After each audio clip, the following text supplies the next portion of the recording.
The house stood amongst the trees like an open sore, a condemned heap of lumber and tattered shingles that was dwarfed by the forest surrounding it. The structure begged to be demolished, and the wildlife looked ready to reclaim it at a moment's notice. The longer I looked at it, the more I wondered if it was the wrong address. My watch beeped and I lowered the binoculars, feeling the chilly air nip at the back of my neck. It had just turned 10 o'clock, but lying in the weeds it felt like 3 in the morning. The moon couldn't seem to get a word in through the clouds, and the house itself seemed to radiate its own perpetual darkness. Even from across the street, the house felt wrong. I got off my stomach and crouched in the grass, chewing my lip. My gut urged me to go home, and I thought of my car, parked on the agricultural road about 100 yards away. I could just leave and forget about this place. Forget it even existed. Just the thought of leaving made me feel guilty, and I couldn't help but dig my phone out of my pocket. I thought of Teddy, and I started to sweat. I read the text again for the 1,000th time. Heading there now. Sure you haven't changed your mind? Teddy was my younger brother. We didn't have the best childhood growing up. Between our father being in and out of prison, and our mother working double shifts, we were left to our own devices the majority of the time. It was something that made us stray from the path of normal blue-collar children. With my mother struggling to make ends meet, and the continuous lack of money, it was easy to pick us out from the other kids at school, something that would eventually get us into constant trouble in years of bullying and being outcasts. Despite the hardships, Teddy and I found ways to ease our path through a life where money had the final say. We started taking it wherever we could. It started small, and innocently, I might add. A couple bucks here and there from other students. Enough to afford things we didn't have, like laundry soap or deodorant. With enough practice, we learned to lift wallets and purses with ease. We preyed on other students at our high school for whatever cash their parents sent them with, be it book rental fees or lunch money. It was never personal, it was just there. And the worst part of it all, the money came easy. We always distanced ourselves from the owners of the money we took, and we only attempted if we were sure that we could get it without there being an altercation. We didn't want to be anywhere near them when they realized it was gone, either. In the end, I think it helped with our guilt. For all we knew, they assumed they lost it. When we got older and out of school, we started casing places together. Planning. Trying to be better. Pickpocketing on the street was tough, and the pay didn't justify the risk. We hit our first house before we were 20. Spent weeks making sure they weren't home. At first, the few $100 in cash didn't seem worth it, but the yield from pawning trinkets ended up being the real prize. Engagement rings, heirloom watches, coin collections. The investment of scoping houses and scouring them would triple, sometimes quadruple a day of pulling wallets. Each score would provide enough to catch everything up and buy necessities, even allow a few weeks of downtime. As the years passed, we honed our craft, planning each job patiently, methodically. Countless hours practicing lockpicking on dummy locks and researching home surveillance, memorizing mail routes, garbage pickup. The best houses to hit were those who went out of town for the night, whether it be a club or a casino. We were pretty damn good at it, too. Enough to make a living off of it easily. We would spend 2 weeks planning and hit the house on the weekend. Everything seemed to be going well, almost foolproof until the last house we hit together. Teddy was getting impatient, cocky, swore only 1 week of planning would be enough, that we were taking too much time. I reluctantly agreed, my gut feeling pushed away by the thought of extra money. We cased a place outside of town and waited for a Friday night. Watching from the field across the street, we observed as a couple left and locked the door behind them, all dressed up for a night out. They got in the only car in the driveway and drove away, the house barely lit with some of the kitchen lights on. Nobody else looked to be inside. The coast looked clear. Teddy stood watch while I picked the lock, and when we got in, we went straight to the bedroom. We tossed the drawers and moved on to the closet like we usually did, but something wasn't right. The lights started to come on in the house, followed by the scuffs of little feet on the carpet. Standing in the doorway was a preteen girl and 3 little kids. Each had to be under 10 years old. Turns out the babysitter and the couple's children had been hanging out in the basement watching movies. Together, we all froze, the children terrified and crying as they looked at the 2 scary men in ski masks, their eyes falling to the crowbars in our hands. Teddy was the first to move, raising his crowbar in an attempt to scare them off. The kids started to scream, and I told Teddy to back off, deciding it was best just to call it a bust and walk away. We had to jump through the window and make a run for it, and we got away clean. But there was something about that night that put me off the whole thing. The look in their eyes when they caught us, and the uncertainty I felt when Teddy walked toward them. I didn't want to do it anymore. Despite Teddy's frustration, I went clean. Got a job stocking goods at a local store, earning an actual check while I sat on my nest egg. Teddy tried to do the same, but proved unable to adjust to a normal life where money had to be earned instead of taken. I tried to get him on the right track, and he tried to fight me every step of the way.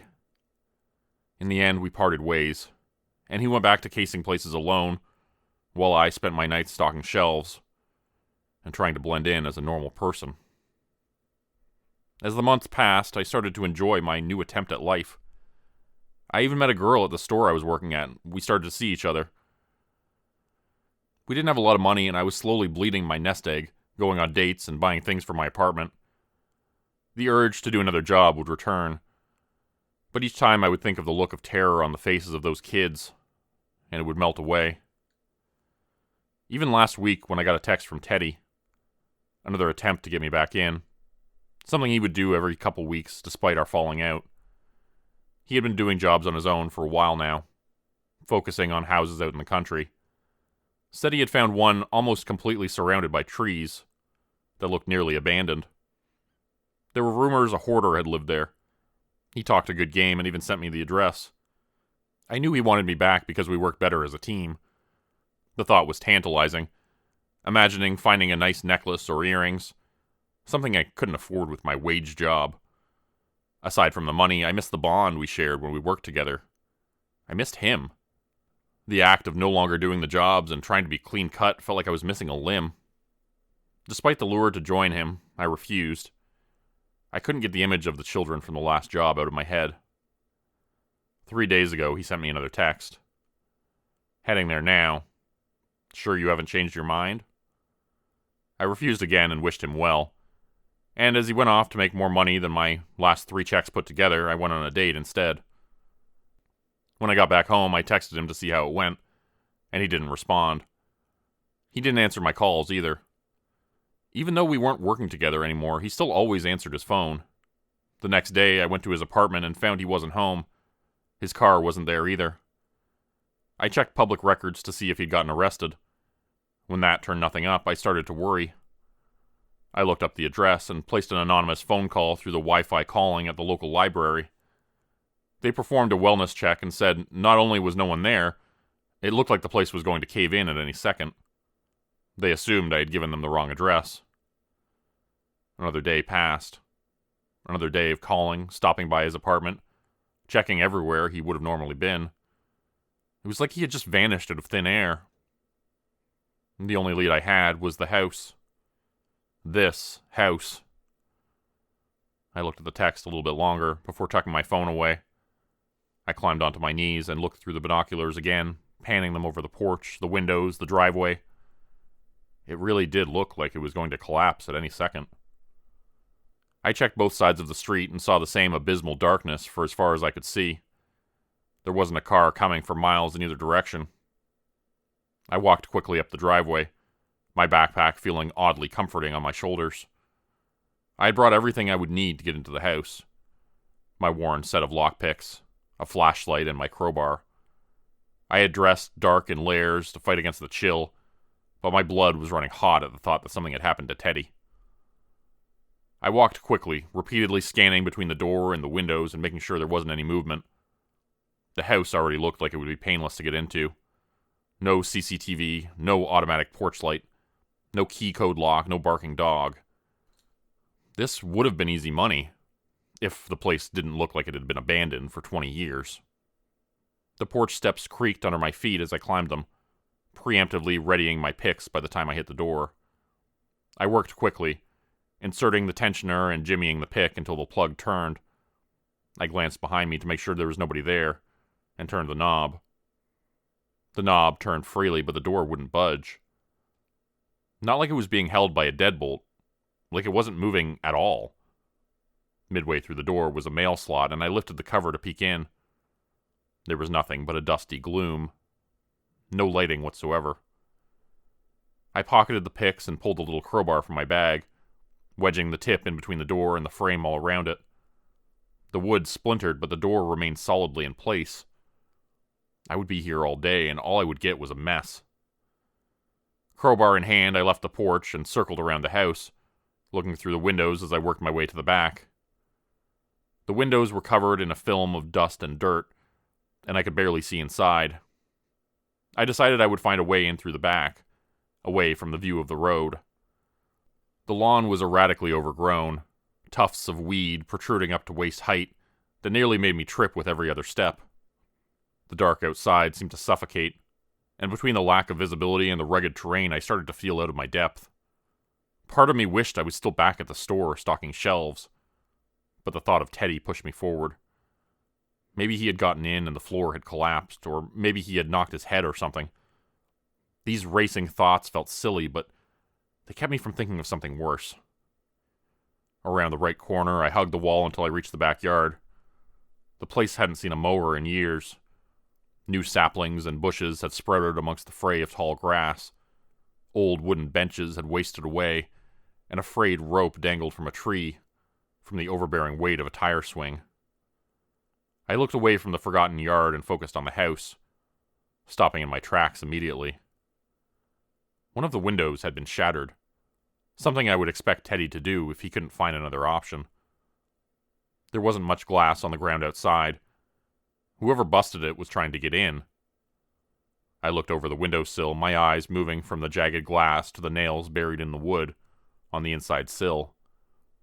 There were dozens, each beaten and bent crudely in a hurry. Whoever had put these in, they wanted to keep people out.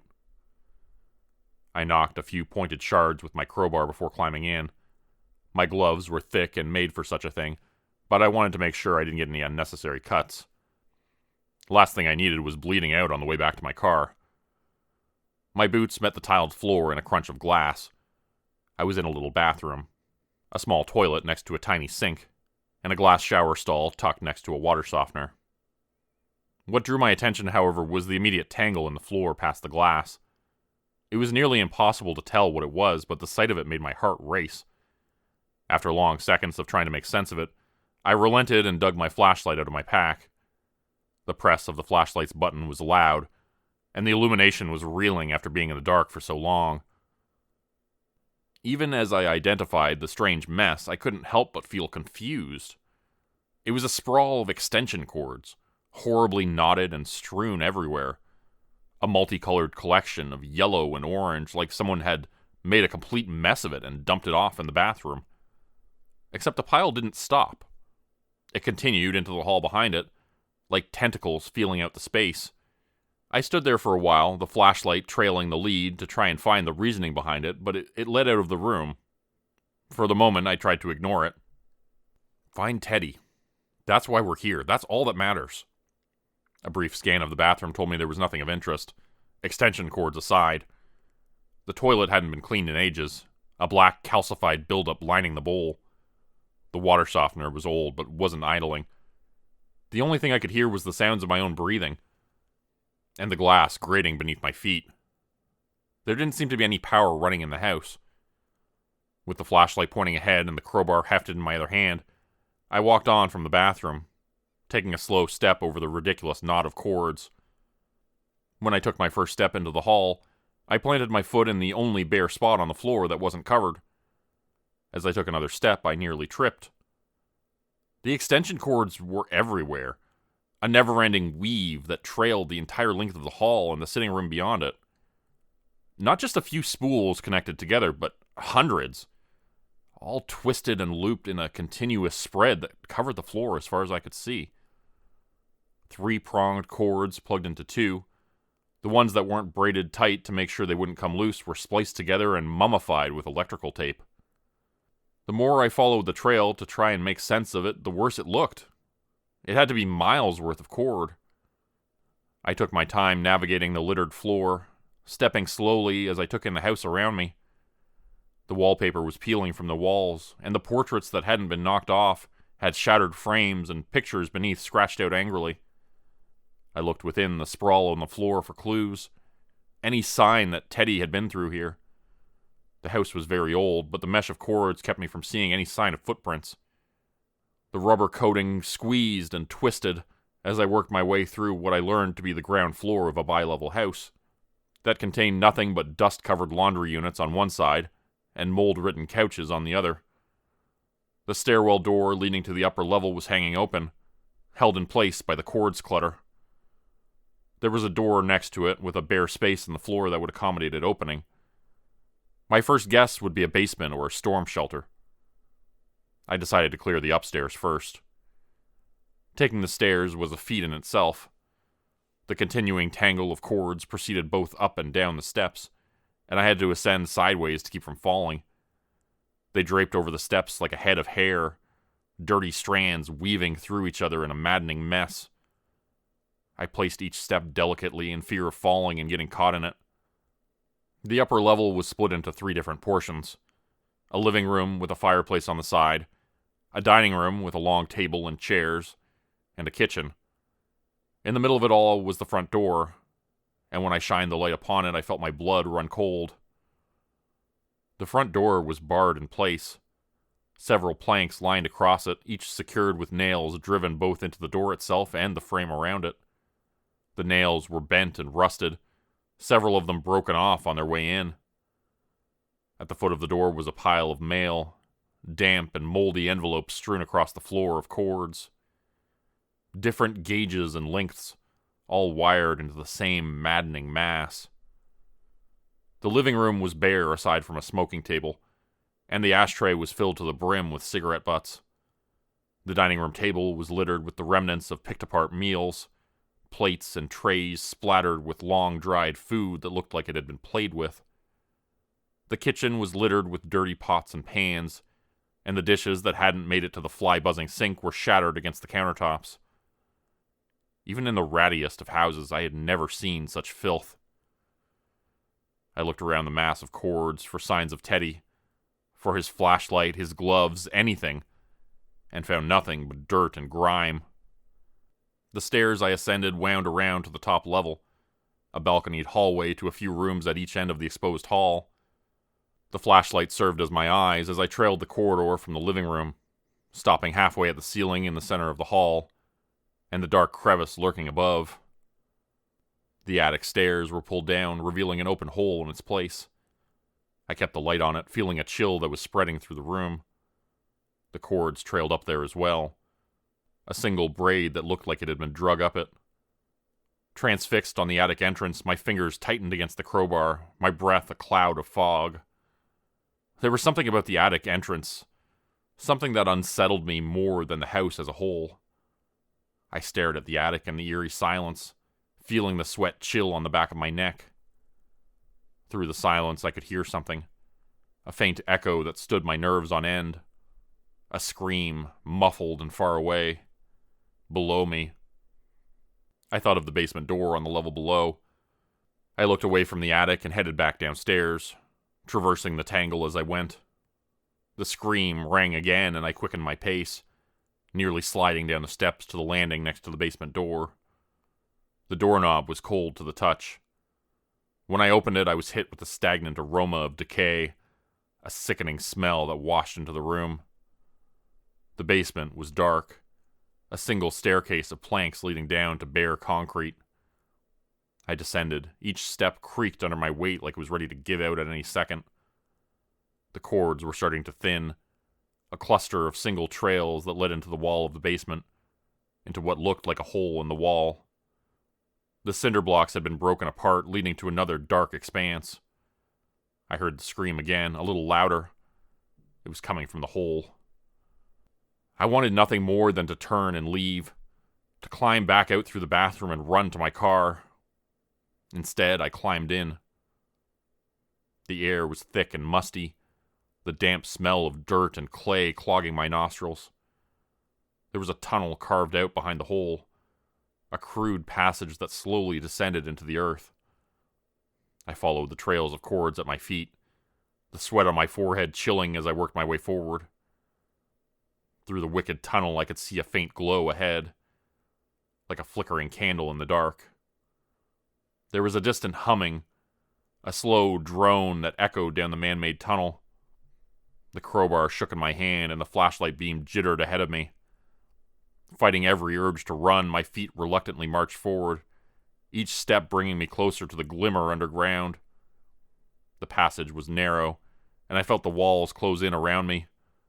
The extension cords continued to trail ahead at my feet, worn threads leading me deeper into the tunnels.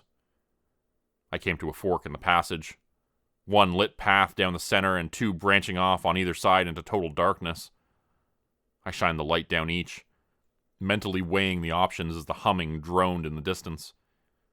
Down the left, I jumped at the sight of rats scurrying away. The right was littered with tiny masses of fur, bigger rodents that looked like they had died painfully. The walls coated in dark, dry splatters. Something had torn them to pieces. As I looked down the lit passage, I heard the scream again, a weak cry of desperation. Teddy. I darted down the center passage, keeping my head low to keep it from banging on the crags above. There was a sickening smell in the air, a toxic smell like car exhaust. The light continued to spill until I could see clearly without the flashlight. The crowbar held close as the passage started to open up around me. I could see something ahead, a set of steel doors illuminated by a flickering light above, next to an old generator that was chugging away. The generator shook with every chug, the belt looking like it would fly off the pulley at any second. Chained to the generator was Teddy. Shackles bound his wrists and several rusted chains fastened him to the generator, forcing him to lie awkwardly in place. He squinted as I approached, cowering away as I stepped into the light. His face was heavily bruised, and he had several strange gashes on his body like someone was trying to carve him alive. He lit up when he saw me, his eyes a mixture of dread and disbelief. He looked happy to see me, but worried. He could barely speak. Each word came out as an incoherent drool. I got my picks and focused on the shackles, popping the primitive locks with ease one after another. By the time we got the chains free, he was able to form a sentence. "Did she see you?" I looked into his eyes, and his usual carefree demeanor was reduced to a look of pure terror. He looked lost, broken. Who? Behind us, a mechanical scream echoed in the tunnel. Teddy started to hyperventilate, and I helped him to his feet. His legs shook as he stood, but I ushered him away from the generator, handing him the flashlight so he could navigate while I helped him walk. Together, we went back into the darkness, the mechanical scream getting louder as we returned to the fork in the road. It was a quick, dry cackle that sounded like jagged nails on a chalkboard. The sound was coming from the left tunnel, and in the darkness I could see a shifting silhouette through a flurry of sparks, moving towards us in quick, twitching motions. The sight of it, whatever it was, made Teddy shake. "We have to move, now," I urged Teddy, shoving him along. We made our way back down the tunnel, the scream haunting us every step of the way. There was another cry along with it, a high-pitched howl that bellowed after us as we bounded towards the hole in the wall. I helped Teddy through as he wheezed and struggled to vault the broken blocks. By the time I ducked through, I could see the features of the shape that was chasing us. Wild, thin hair, sunken, beady eyes, a nightgown barely hanging off of wiry limbs. The shriek of the weapon in her hands. Teddy climbed up the stairs and tripped on the extension cords. The flashlight clattered away, its beam making a kaleidoscope through dozens of layers of cord. Stumbling myself, I helped him up and guided him into the little bathroom, towards the window we had gotten in from. His limbs struggled to obey, and I had to give him a boost to make it up and out. As Teddy landed awkwardly on the grass outside, I heard the dual screams racing up behind me. I turned just in time to see the shape flying towards me, the mechanical cry vibrating in the air as she brought her weapon down. I raised the crowbar defensively and a flurry of sparks splashed through the dingy bathroom. Through the glow of sparks, I saw an old woman, her face decrepit and rotting beneath tight skin. Clutched in her veiny hands was an electric meat shaver, a thin cord trailing behind the bottom, directly spliced into another thick cord. She was strong despite her size, and the dated carver sparked off the crowbar, nearly sawing into my chest, a sick burning smell emanating from the carver's motor. Teddy climbed to his feet and reached a hand in through the window. I looked into the eyes of the hag and pushed her as hard as I could, sending her into the shower stall in a crash of broken glass. She thrashed wildly through the debris, climbing to her feet through the wreckage, her eyes already back on me. I looked at the tangle at my feet and tossed the crowbar to Teddy. I knelt down and grabbed an armful of the cords, and just as the hag rushed me again, I threw them at her. She swung again as the cords constricted, the mess of rubber and tape and copper enveloping her like a cluster of serpents. I dove out the window to the sound of sizzles and pops, and as Teddy helped me to my feet, it was joined by the sound of electrocution. The bathroom became a haze of black smoke, and we watched as the hag seized against her now volatile restraints. As she fell to the floor, her gown caught fire, and the last thing I could see was the simultaneous ignition of melting electrical tape. Teddy and I fled the house, working our way through the uneven yards as quickly as we could. He rambled apologies about what he had gotten us into, but I ignored him and focused on the road ahead as well as the house behind us. Even after we were down the driveway, I expected the hag to catch up, screaming while wielding that meat carver. But each time I looked back, there was nothing but the swaying trees that surrounded the house. Trees that looked eager to consume. By the time we made it back to the agricultural road, we could smell the smoke. The horrid, melting smell of an electrical fire and rotting wood wafted through the trees. By the time I helped Teddy into the passenger seat, I could see the glow in the distance. I started the car and pulled away, the tires spitting gravel as we got the hell out of there. Heading toward the nearest hospital, we drove through the smoke wafting over the road, our eyes drifting toward the glow within the trees. The electrical cord house was lit up like a burning star, a roaring blaze of green and blue hues that reached spitefully towards the sky. Leaving the madness behind, I glanced in the rearview mirror and felt my stomach twist up. In the dancing shadows of the fire, I swore I could see something shambling out of the driveway. A thin figure with a burning trail behind them, like a leash.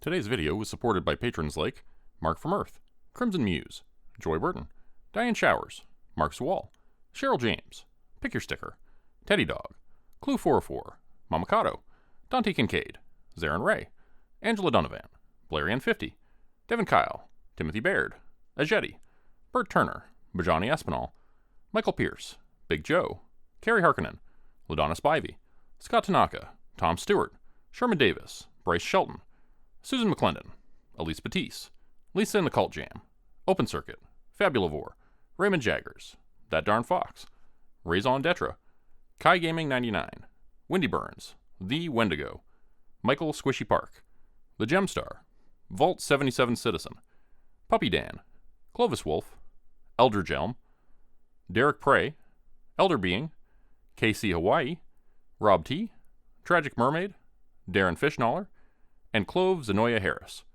If you'd like to help support the channel, please consider joining my Patreon page at patreon.com/Jordan Group Horror. As a patron, you'll get access to bonus videos, content, and a Discord channel. You'll be credited at the end of every video going forward, and if you decide to stay for 3 months, I'll name a character after you, which will be featured in the next Hollow's End story. Links to join the Patreon are in the description. Thanks everyone for listening. Please like, subscribe, and comment to help the channel continue to grow. It really does help a lot. And see you again next time at 4 p.m. Eastern Standard Time. Hope you have a great night.